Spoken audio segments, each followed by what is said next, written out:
Welcome back, everyone, to Richard Likes History. We'll start off with a quotation today. The Indians were totally deprived of their freedom and were put into the harshest, fiercest, most horrible servitude and captivity, which no one who has not seen it can understand. Even beasts enjoy more freedom when they are allowed to graze in the field. What we committed in the Indies stands out amongst the most unpardonable offences ever committed against God and mankind. Now, this is from a Spanish source. It's from a guy called Bartolomé de las Casas, a very famous now priest from Spain, and he's looking on the evils of the Spanish conquistadors himself. This is where we're going to get to by the end of this episode. So welcome to Fall of the Incas, Part 3. Let's go back to where we were in Part 2. So we have Atahualpa captured by Pizarro and his band of conquistadors. What happens next is really interesting. Atahualpa, who is a very cunning man, clearly has wielded lots of power in his empire and is a very good strategic military mind, convinces Francisco Pizarro at one point that since in Inca civilization, gold and silver are not worth particularly much, and you can see that these Spaniards really are lusting after it, they want it, he makes a deal with Pizarro. Crazy deal. Reads like something that you would see in a storybook about pirates and treasure, but it actually happened. Atahualpa says, look, Pizarro, again, through an interpreter here. He says through an interpreter, look, Pizarro, you like gold so much, I will fill a room. Can't remember the exact dimensions of the room, but say about 3 meters by 7 meters, something like that, a big room. I will fill it to the height of 3 meters with gold as a ransom. If I can deliver you that much gold, will you let me go? Pizarro says, can't believe it. He literally can't believe what he's hearing. And he says, sure, Atahualpa, yeah, whatever. I'm sure there's no way you have that much gold. And so the story unfolds.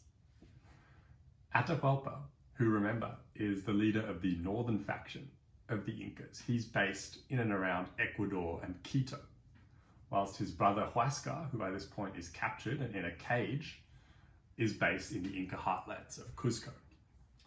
So Atahualpa very cannily knows that he can take, there's gold everywhere, right, in the Inca world, but he can take this gold strategically from places that he doesn't like. So he allows the conquistadors, in essence, to rob and raid 2 sites especially.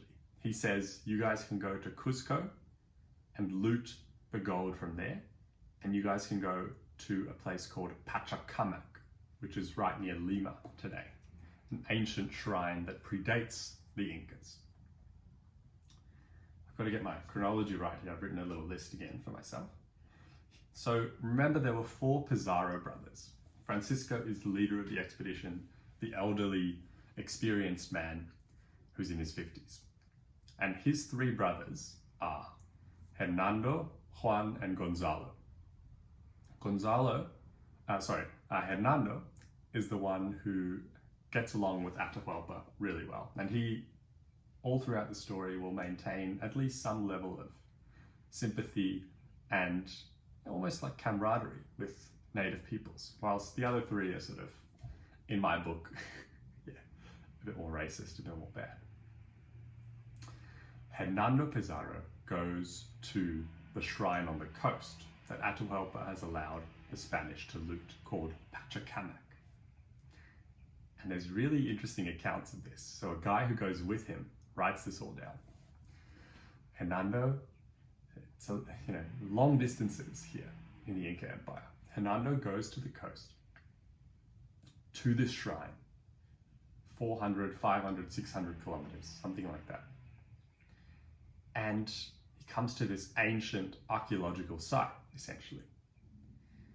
And he goes into the shrine and he describes it, or his sidekick, Miguel de Astete is his name, describes it as just covered in filth, and he doesn't know why the locals come and worship here.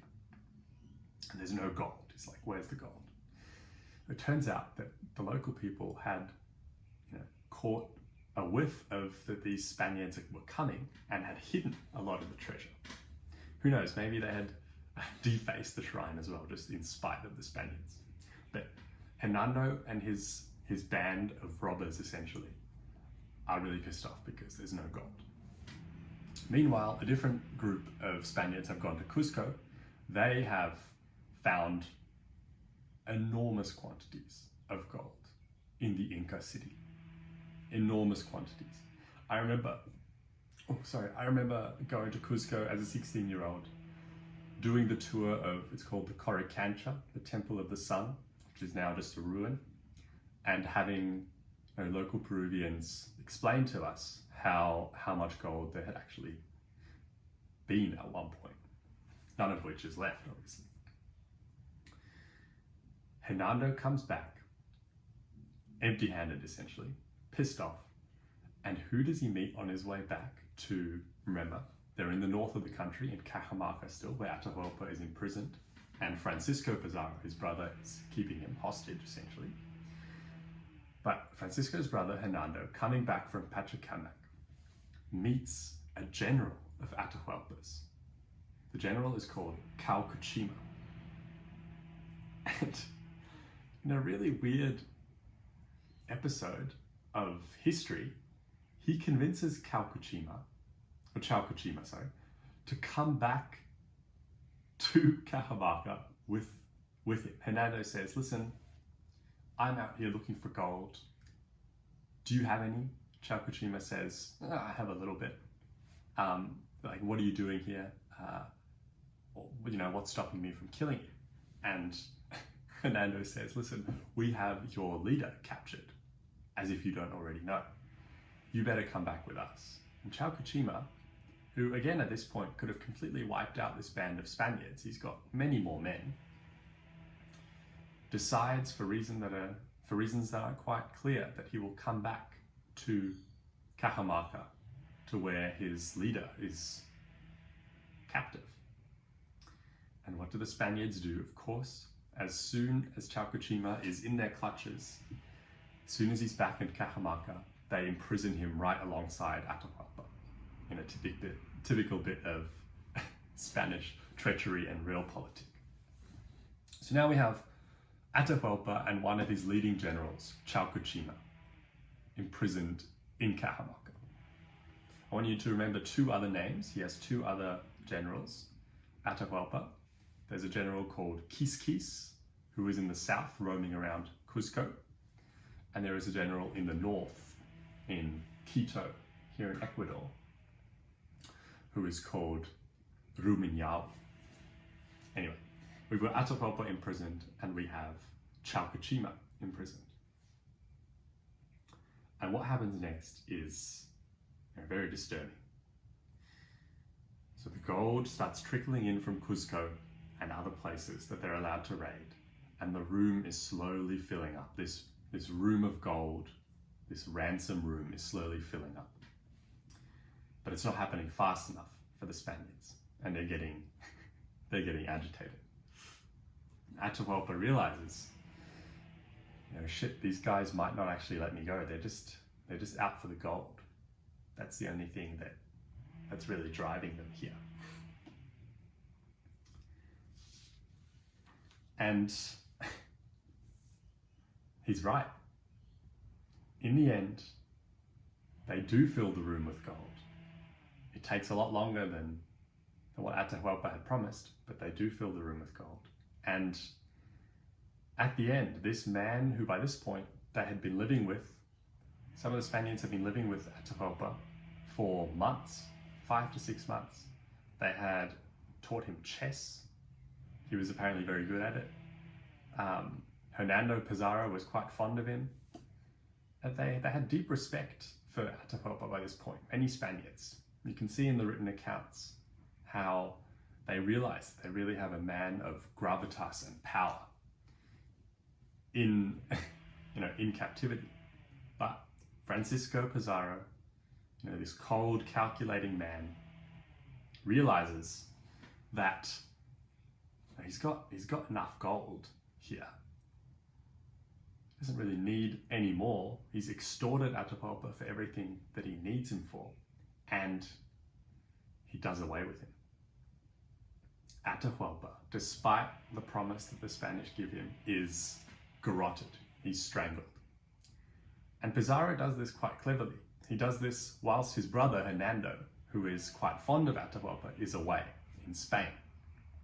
Hernando goes back to Spain to tell, if we remember, King Charles, Don Carlos, goes back to tell him of all the gold that they found in the new world of Peru.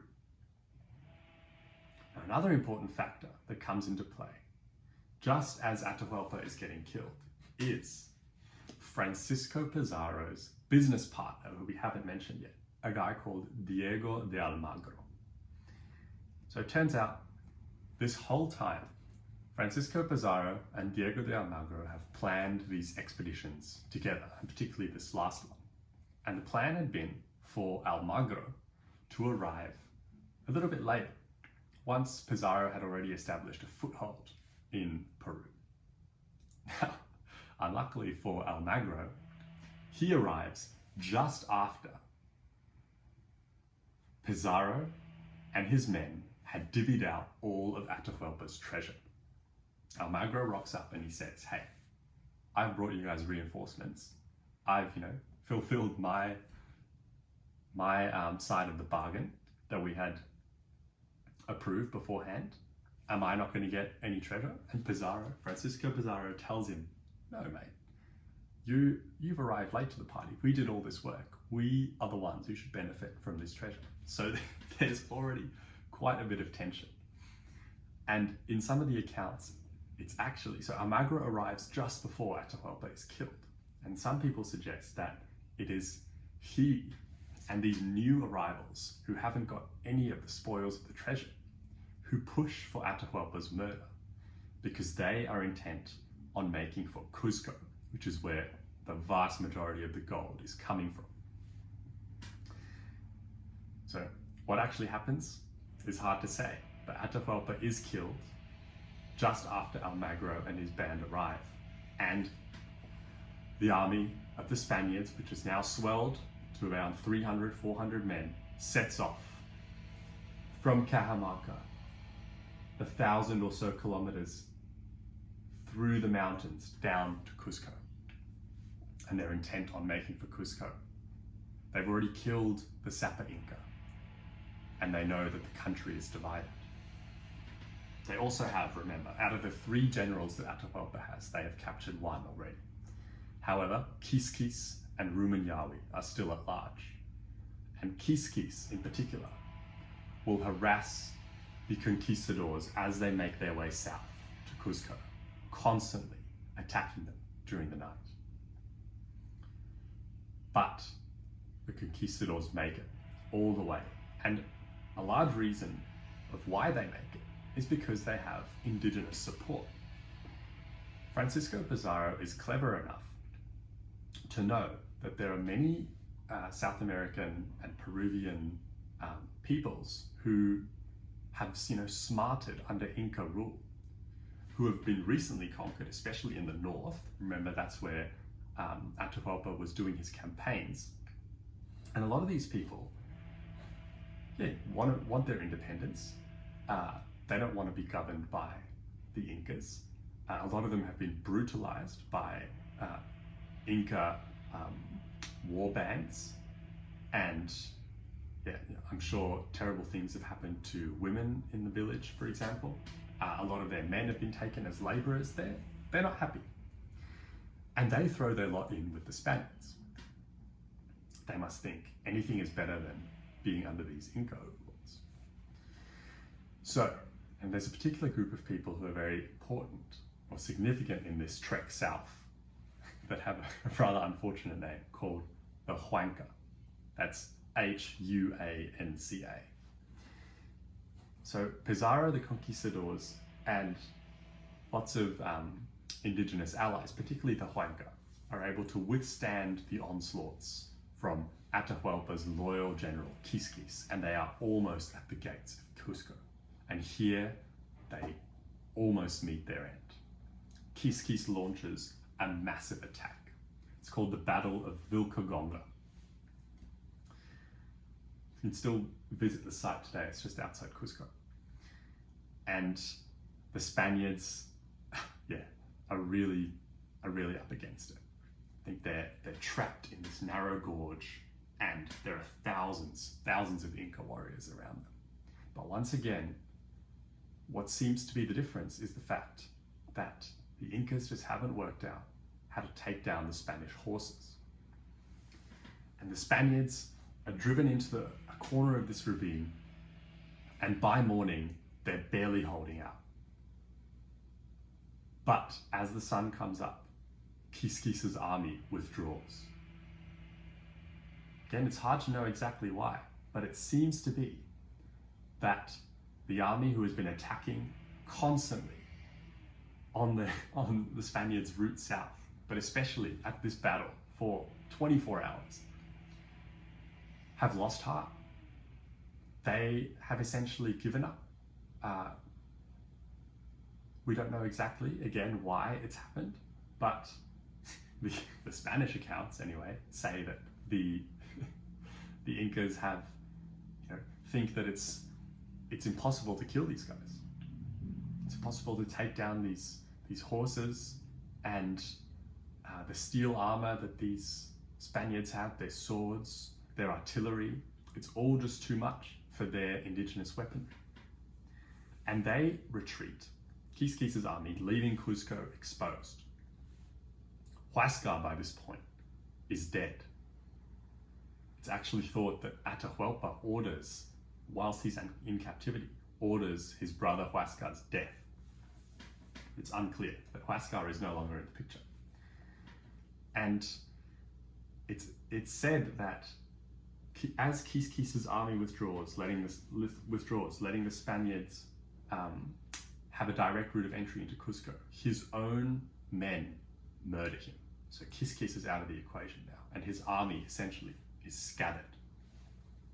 All rather luckily for the Spaniards, because if the Incas had an animal that they were able to ride in their lands, you can't really ride a llama. If they had been native horses in South America, it would have been a very different story, I think, for the conquistadors.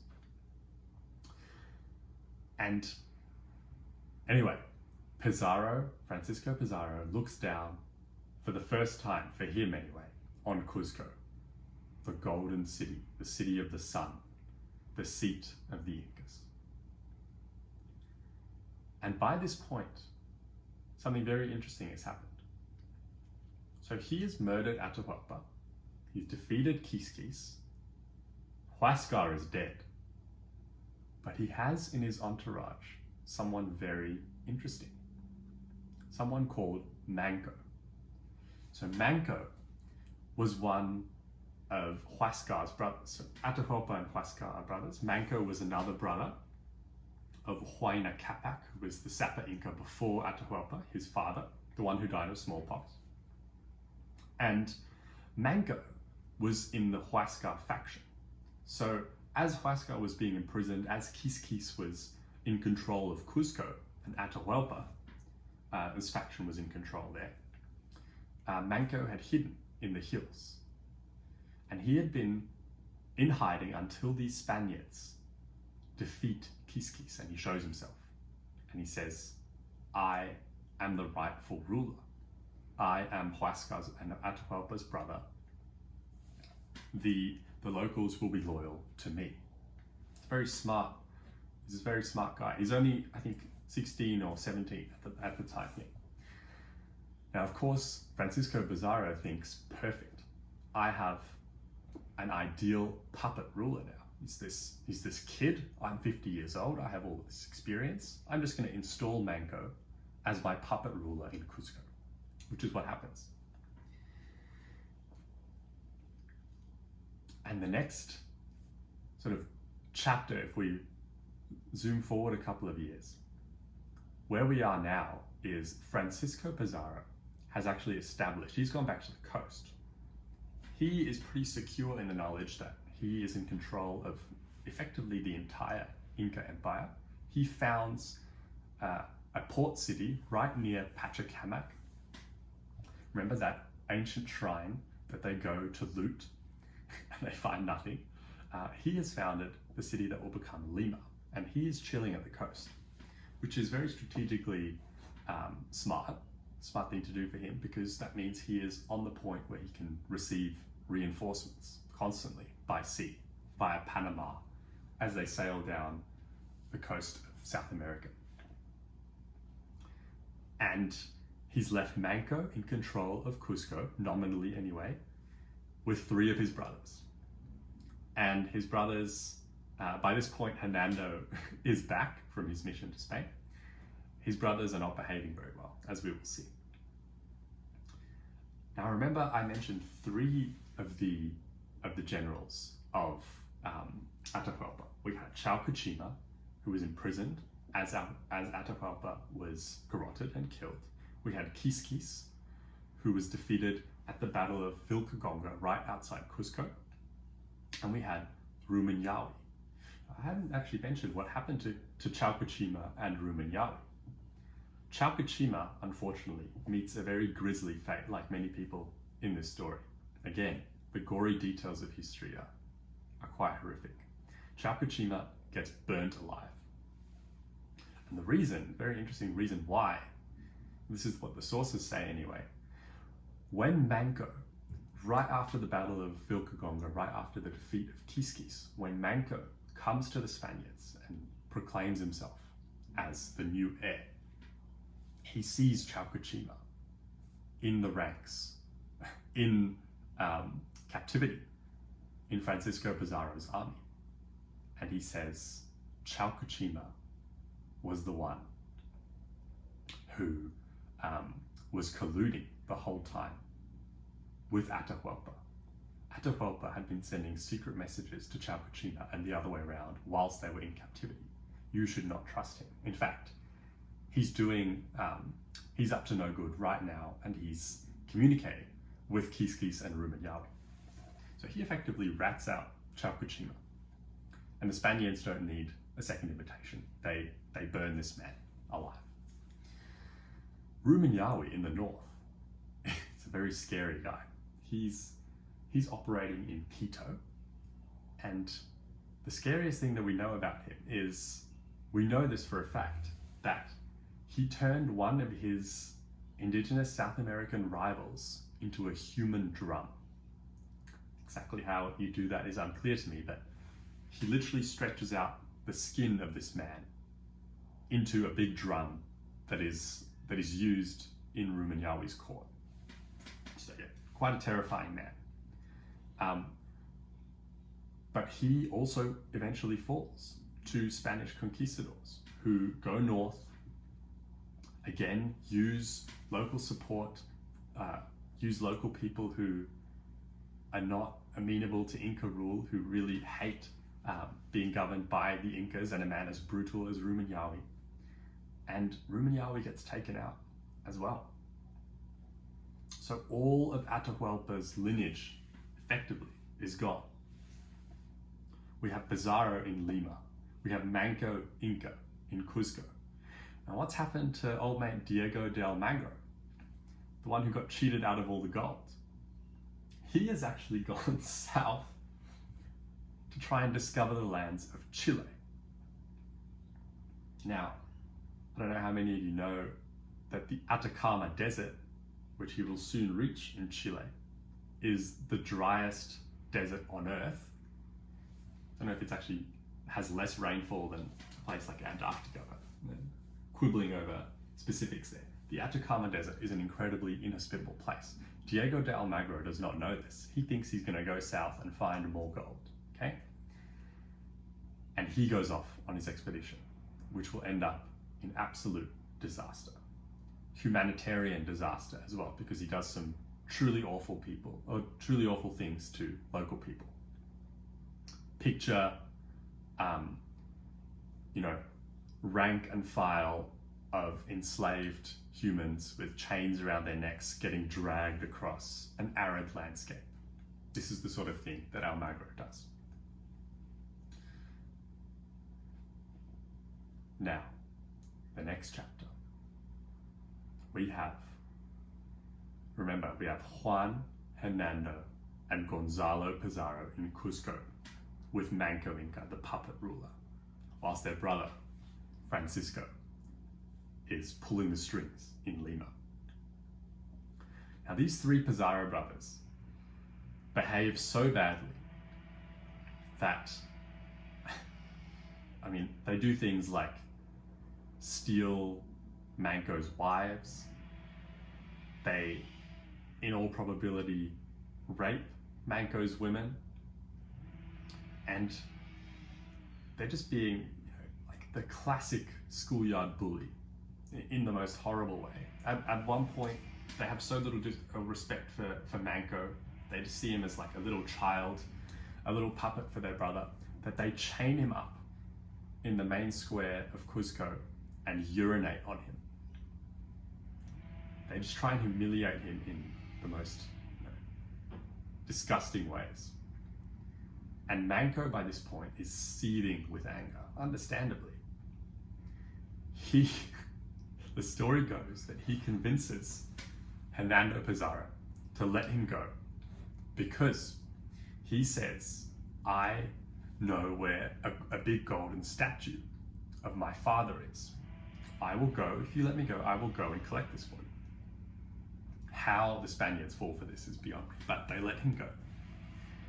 And of course, the first thing that Manco does is he organizes a rebellion. Remember, at this point, Almagro is off in Chile. We have the three Pizarro brothers in Cuzco, and Manco is now ordering a massive siege of Cuzco. He comes down the valleys, and instead of bringing back his golden statue, he brings a massive army, and they encircle Cuzco. It's not an army per se, because a lot of the fighting men have either been killed or have disbanded, but it's effectively a peasant revolution. Up to 80,000 to 100,000 people, just colossal numbers of people. Whilst in the town of Cuzco, there are maybe 300, 400 Spaniards who have better weapons, mind you, but are fully surrounded. And Manco starts to put the squeeze on the Spaniards. This siege is going to last months, and it's going to be brutal. And he very nearly wins.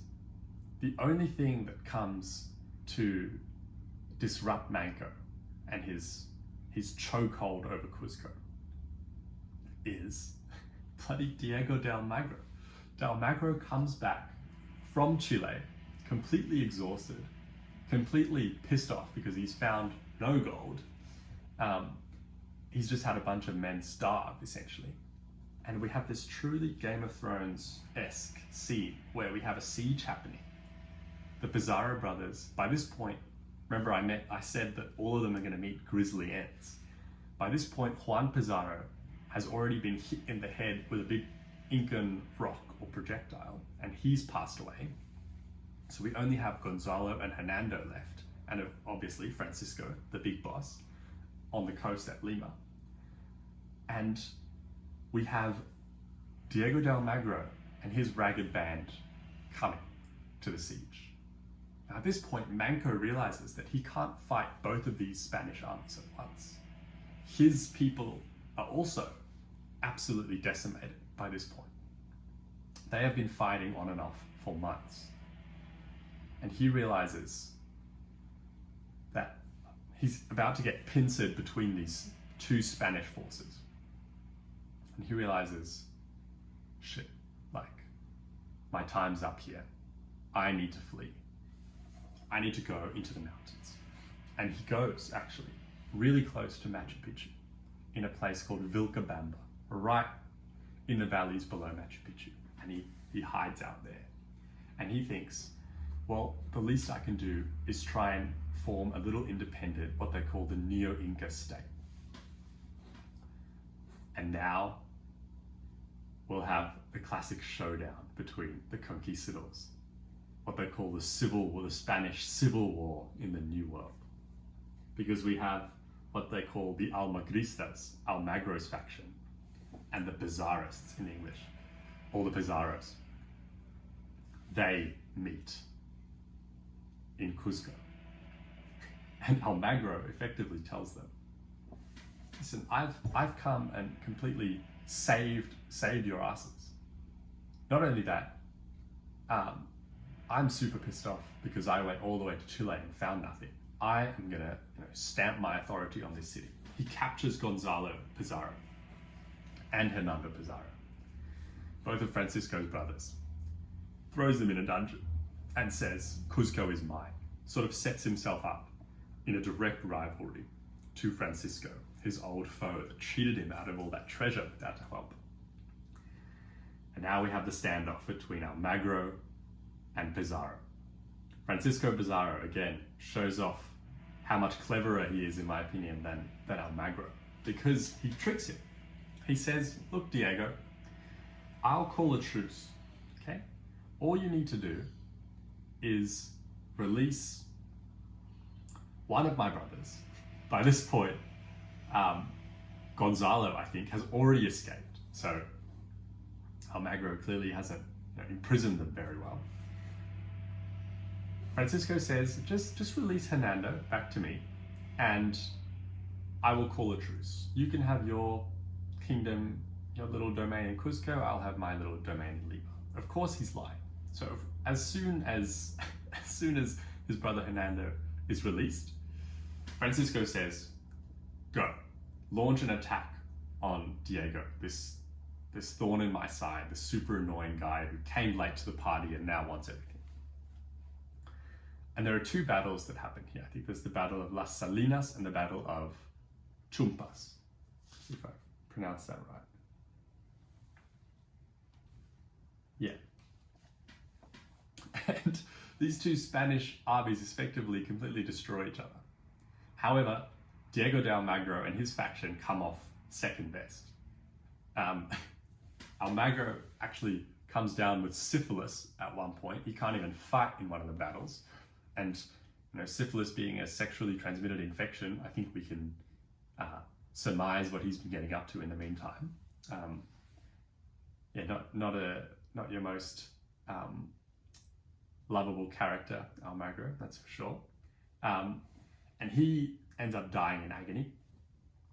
And his men are completely massacred by the Pizarrists, who, as I said, since Francisco has the port city of Lima, he can get reinforcements whenever he wants, whereas Almagro is cut off in the mountains. And anyway, Almagro is soon no more. Francisco, the big mastermind, now occupies Lima and Cuzco and the north in Quito. He is just completely bossing it at this point. But remember, we still have Manco in the mountains, who is biding his time and ruling over a small kingdom. What happens next is, again, really, really strange. So what we have is some fugitives of the Almagristas. So some of Almagro's men that escape these two massacres the Pizarros inflict on them. They escape and they find refuge in the valleys of Vilcabamba beneath Machu Picchu. And they're quickly picked up by Manco's men.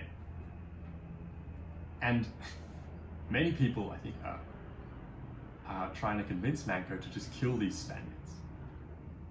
But he shows mercy on them. And they end up staying with Manco under his protection. And this is a fatal mistake by Manco. I'm someone who believes, in the goodness of my heart, that mercy should be shown in some cases. But this really comes back to bite Manco, because secret messages are sent to these Spaniards in Manco's encampment by the Pizarrists, by Francisco, saying that you will be extremely well rewarded if you assassinate Manco for us.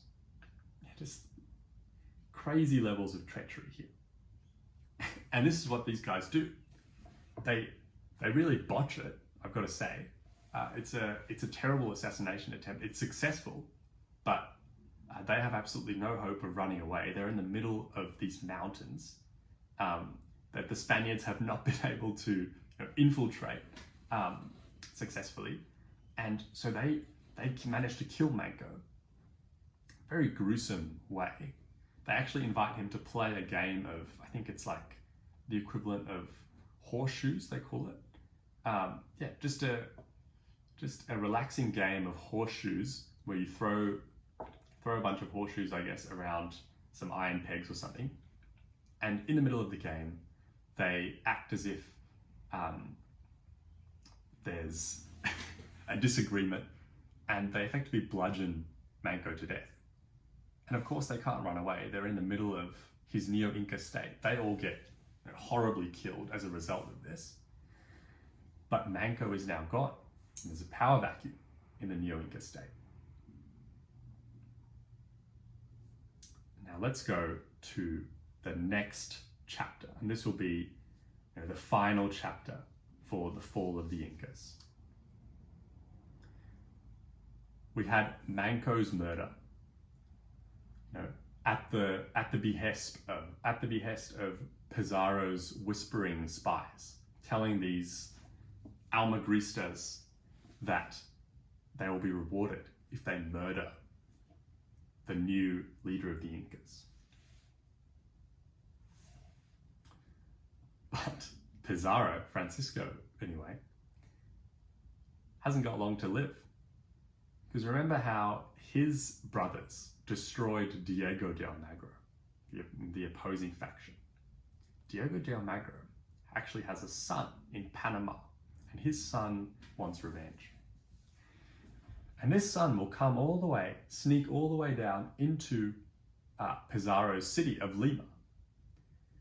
And Pizarro, who is so full of himself at this point, so hubristic, so confident, never suspects anything. And Diego de Almagro Jr. ends up murdering Francisco. So, in the end, the mastermind of the fall of the Incas never sees a peaceful end, just gets murdered. Was it worth it in the end? But we have two brothers left now. We have Gonzalo and we have Hernando. Now, following the chaos of Francisco Pizarro's murder by Almagro Jr., something very interesting happens politically. Bear with me here. So at first we have Almagro Jr., who was called in Spanish El Mozo, ruling in Lima. He's very young, he's 21, and he claims dominion over the lands of Peru. But, very unwisely, he does this because in the north, in the area around Ecuador, is a far more experienced royalist by the name of Cristobal Vaca de Castro. Now, very quickly, de Castro realizes that Almagro Jr. is a pretty inept leader. He was good at enacting revenge against Francisco Pizarro for the death of his dad, but that's about where the buck stops with him. And de Castro comes down, defeats El Mozo, Almagro Jr., and beheads him. Classic justice of the time. So now we have Vaca de Castro in charge of what the Spaniards call New Castile, Nueva Castile. And something very interesting happens here. Remember the quote that we started off with by Bartolomé de las Casas. This Dominican friar, this priest, was such an influence on Don Carlos of Spain, the Spanish king, and he was a big humanitarian campaigner, was very vocal against things like slavery in the New World, and something called the encomienda system, where conquistadors would essentially parcel out land that was not theirs to give away, and this was passed down in a hereditary fashion. And Don Carlos, King Charles, tells the viceroy, Vaca de Castro, in Peru, or in New Castile, to start reforming. He, as a deeply Christian man himself, he, I think, is troubled somewhat, or is convinced at least by de las Casas' arguments that, other human beings shouldn't be treated this way. And what happens next is a classic case of corporate greed and what wealth does to people and the spoils of war. So these reforms, they're called the leyes nuevas, the new laws, are attempted. Their instigation is attempted in Peru, and there is massive backlash by conquistadors and their descendants, particularly who leads the revolt, but Gonzalo Pizarro himself. So Gonzalo is still marauding around Peru at this point. Remember, there are two brothers left, Gonzalo and Hernando. Both of the brothers were implicated in the murder of Diego de Almagro Sr. And Hernando Pizarro, unluckily for him, has actually been sent off to Spain, and he's languishing in prison in Madrid. He's been convicted of the murder of Almagro Sr., and he's languishing in prison there, whereas his brother is still being his rebellious old self and being a real nutcase. So Gonzalo organizes a massive revolt where these new laws essentially have to be completely repealed to prevent anarchy in New Castile, in Peru. And it gets to the point where in 1550, remember, Francisco Pizarro came to Peru in 1533. Atahualpa dies that same year. Francisco Pizarro dies in 1541, and this is 9 years later. So in 1550, the Spanish crown is fed up with just the complete lawlessness of their colony, and they send another guy, Pedro de la Gasca, who's a priest and a very smart man. And de la Gasca goes with one intention only, to bring order, and he doesn't care how this happens. And what he does is very clever and both very crippling and sad for local people. He knows that the easiest way to defeat Gonzalo Pizarro and his rebels is to enact treachery amongst his ranks. He uses a massive propaganda campaign where he essentially tells all of Pizarro's soldiers that if you come over to my side, if you come over to the royalist faction, we will grant you all the privileges that you had before these new laws came in. And in fact, you will be given the lands, the encomiendas, of any rebels that we defeat. And this is very successful. Gonzalo Pizarro, in the end, is left with almost no army. Everyone deserts over to de la Gasca. And Gonzalo Pizarro, in a very fitting end, I think, is betrayed by his own men and gets decapitated, gets executed. But now, de la Gasca knows that he has to pay up on his promise. And this is where the tragedy sets in, right? So we had humanitarians like de las Casas who advocated for the human rights of indigenous peoples in the Americas. This produced a huge revolt. And Spain is in the position where the guy in charge, de la Gasca, thinks that knows, maybe correctly, that the only way to put down the revolt and restore order is to reinstigate this system of oppression and land grabbing and slavery. And this is what happens. The new laws never take effect, and the result is, truly horrific for local people. This is a story as old as time. The Spaniards are not unique in this. It's the same with the British Empire, the Russian Empire, America today. This happens all the time, but it's just sad that the attempt was made to restore it, but it was never successful. And now in the background to all this is, if we remember, the Neo-Inca State. So Manco's assassination could have proven fatal, but actually his son, a very impressive character called Titu Cusi, takes over. And there are about 30 years of relative peace where the Spaniards, who, even though they are extremely repressive and have started opening mines like the infamous Potosí, which in Spanish has a truly horrific name, La Montaña que come hombres, the mountain that eats men, just as an illustrative example of the repressive and exploitative nature of Spanish rule in the Americas. This is quite a good example. Millions and millions of people go into this mountain to mine silver and never come out. And there's a gruesome detail as well where they need to use mercury in order to extract the silver ore.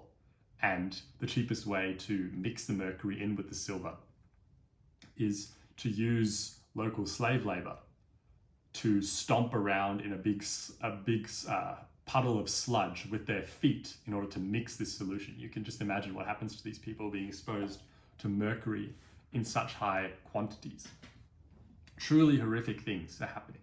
But Manco's Neo-Inca State under his son Titu Cusi is holding out and is essentially untroubled, left to govern themselves. This keeps going until the fateful year 1571. So we effectively had 20 years, 30 years of peace for the last hideout of traditional Inca civilization in South America. In 1571, something fateful happens, and Titu Cusi dies of a pretty mundane illness. And his son, somebody called Tupac Amaru, is much less inclined to essentially play ball with the Spaniards. Rightfully, he's quite pissed off at what these people are doing. And in Titu Cusi's time, Spanish envoys had often come into the Neo-Inca State. Many monks and friars and religious people had been allowed in and treated with respect. Titu Cusi was very much someone who just wanted to be left alone and did not want to provoke the Spaniards into coming in and essentially destroying, this final hideout of Inca power. However, Tupac Amaru and the people advising him are different. Emissaries are sent soon after Titu Cusi's death, and these Spaniards are brutally murdered on their way into Inca territory. This is in 1572. And as per usual, the Spanish will take any slight as vindication for what comes next. And let's read this out. Francisco de Toledo, who at this point is the viceroy of New Castilla, or what would become Peru, declares a guerra a fuego y a sangre, which is a war of fire and blood. You can picture what happens next. The Spaniards go into these valleys just below Machu Picchu. Thank God they don't find Machu Picchu. That's only discovered by Europeans when a local farmer takes someone there in 1911. But they come through and just completely massacre the remaining Inca population. And Tupac Amaru is dragged back to Cuzco and killed. And he is the last Inca leader of the Incas. What a tragic end to the story. And what a quick demise as well. 1533, Pizarro comes in, and by 1572, the last head of the Incas, the last head of this Neo-Inca State, is killed. Now, I just want to end with a quote that really shows what could have been.